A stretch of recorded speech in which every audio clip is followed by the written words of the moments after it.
Peggy 16.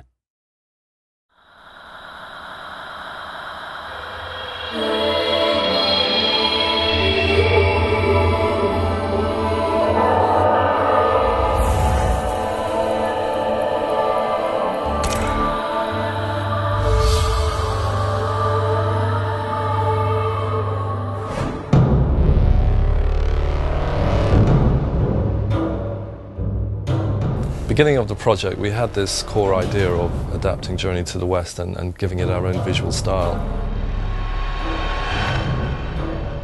We've tried to really give it something different, a different twist.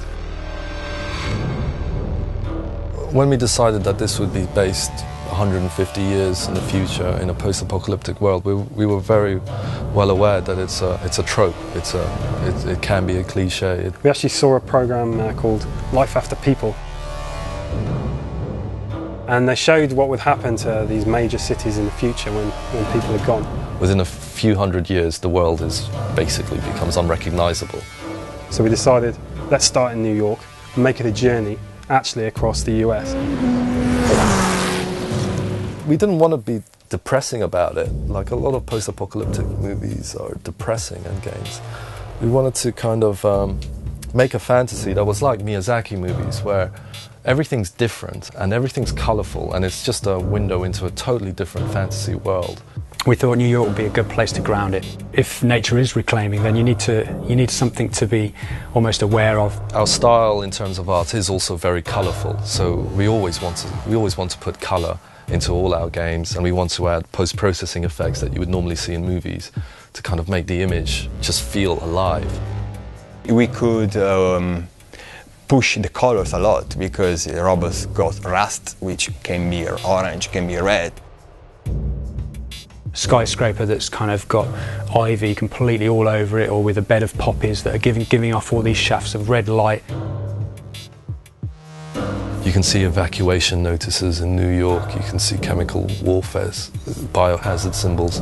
Very often you see something that looks like a tree, but actually it's not a tree because it's maybe a piece of robot.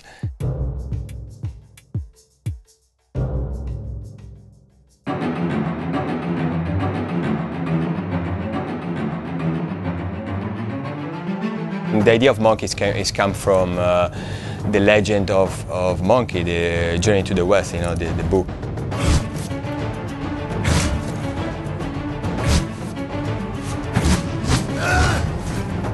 The original one has got a specific mask paint. I try to keep that. Some people won't be aware of some of the subtleties that we've got in, but there's obviously the staff and Monkey's cloud. So the cloud is actually part of Monkey's character. Even if you look back at hundreds of year-old images of him, he's on his cloud with his staff, with his headband. This character is still really big, but more an animal. So you can see in the animation, especially when you jump one building to another, it really looks like kind of Tarzan, like in the jungle, you know, like really like a monkey. The other character is Trip. Little by little, her personality, fragile, and personality come out, and you feel more attached to her.